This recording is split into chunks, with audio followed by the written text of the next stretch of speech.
So I'm having a phone call yesterday with a guy, and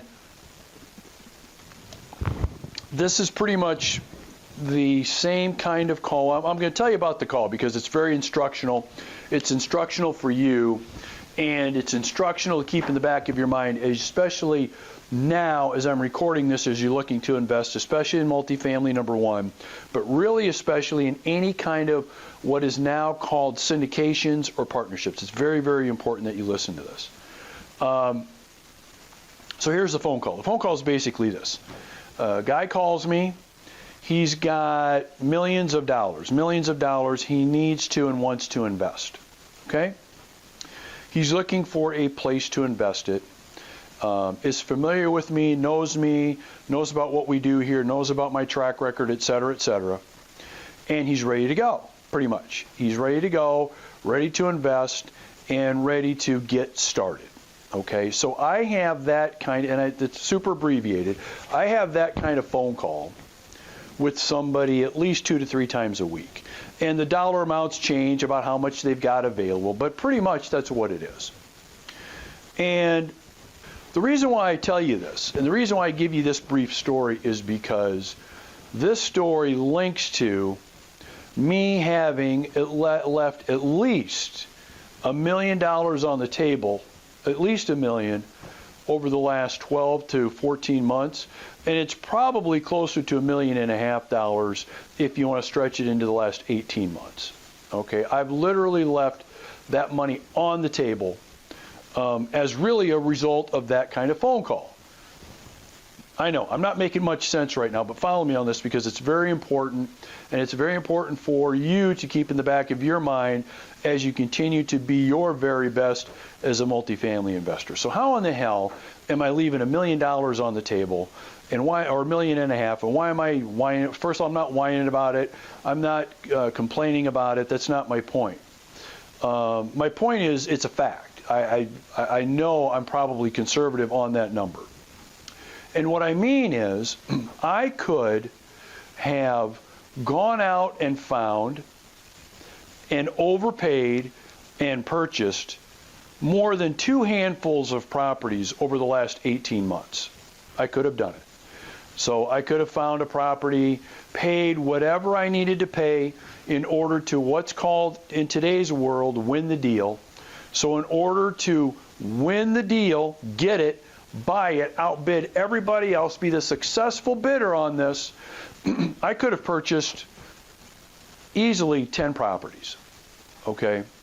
And with the amount of capital that's available in my existing partnerships, and the amount of capital I have, and the amount of capital that others like the phone call guy I was telling you about have, easily in the $100 million range plus of apartment communities that I could have owned and purchased. I could have purchased over the last 12 to 18 months, easily. Okay? And as a result of that, of course, I get paid for doing that.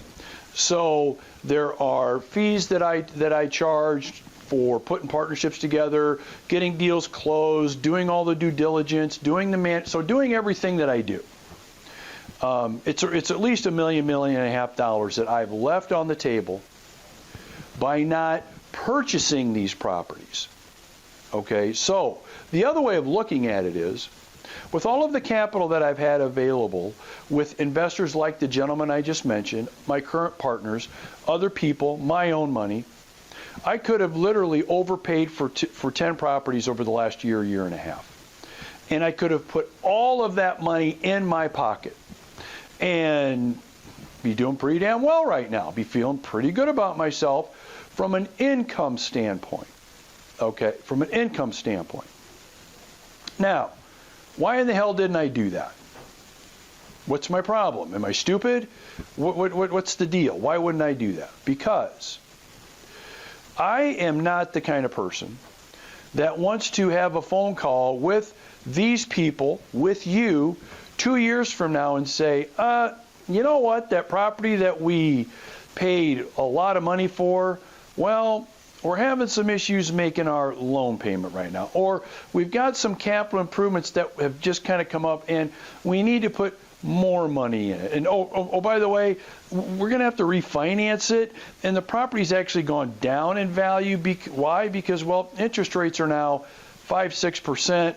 When we bought it, it was 3%. So we got to pay. So you see where I'm going with this?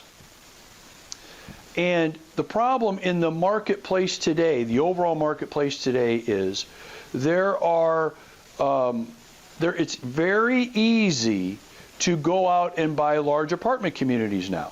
It's very easy, comparatively speaking, to say 10 or 15 years ago. In addition to that, what's fueling this ease is the amount of capital that's available looking for a home. Amount of capital available looking for a home, amount of capital that's in a hurry to find a home, and the ease of overbidding has created an issue for people like me. And here's that issue. Is it really in my financial best interest? Is it really in my partner's financial best interest to overpay for a property and hope it all works out? Is that really a good idea?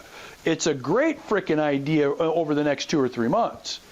Okay? It's a great idea near term, right in front of me. And I guarantee you, and I'm not throwing people under the bus, there are dozens and dozens of people like me that are churning and churning just to do that. They're buying deals, hoping they work out, collecting investors' money because there's pressure on them to find a property to buy.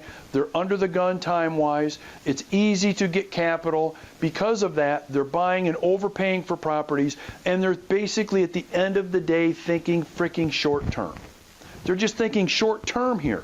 They're not thinking long-term. You've got to be in this for the long game. You got to be thinking long-term here.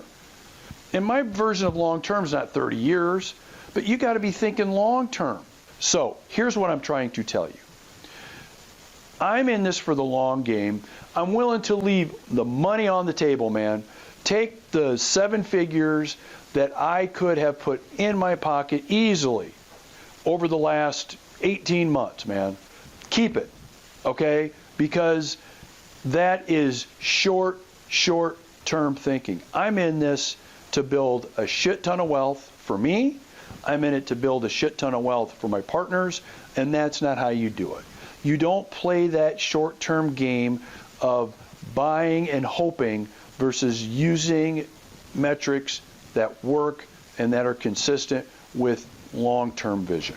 Okay, so as you are looking at multifamily communities, as you are studying these, please, look, buy and invest wherever the hell you want. I don't care.